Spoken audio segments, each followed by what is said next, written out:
Is being a stay-at-home dad going against biblical masculinity? 2020 came, right? Pandemic. Wasn't stressful enough. And we adopted a baby girl, right? That was a fun adventure through pandemic, right? And our circumstances were such, which some are public, some are private, that I was able to teach from home. I was teaching online, and I took care of our baby girl for the first year and a half of her life from home while teaching online. My wife was teaching at school. We knew we were going to go back to this because now I'm here, but we had a plan for it, right? It wasn't going to be, okay, my wife, Stacy's gonna work full-time permanently, indefinitely, I'm gonna stay home. We had a plan. Now, my wife, being the grace-filled, amazing, awesome woman that she is, this is being recorded, right? She's gonna see this, okay. She said all along, she would be perfectly content remaining at work. I mean, but being at home, she'd be perfectly content with that well. And having that heart of a servant was amazing during that time. We were experiencing some stuff, went through a very difficult adoption. I decided to stay at home. Basically what I'm saying is it's context dependent. There's not one size fits all. Now, do I believe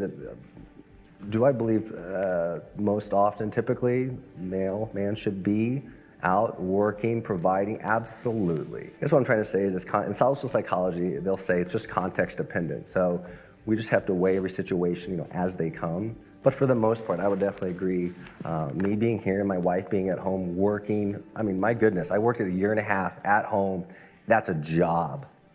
And for all y'all who are mothers in here who have done that, y'all know that. That's a full-time job.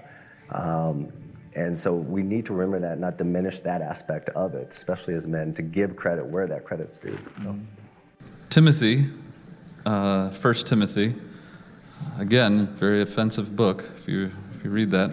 But if anyone provide not for his own, and especially for those in his house, he hath denied the faith and is worse than an infidel.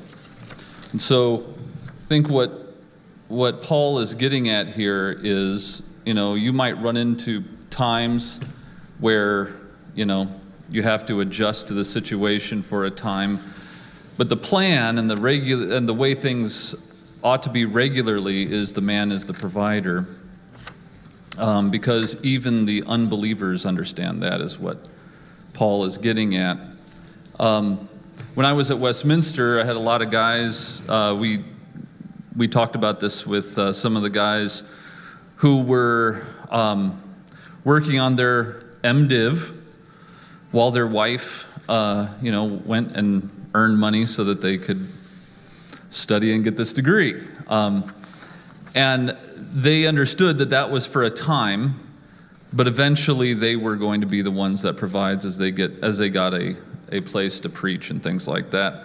So, your circumstances create certain situations where things might have to be a certain way for a while, but the norm, I think, is what Paul's getting at here. The norm is that as a man, you are to be the provider of your house, because even unbelievers get that.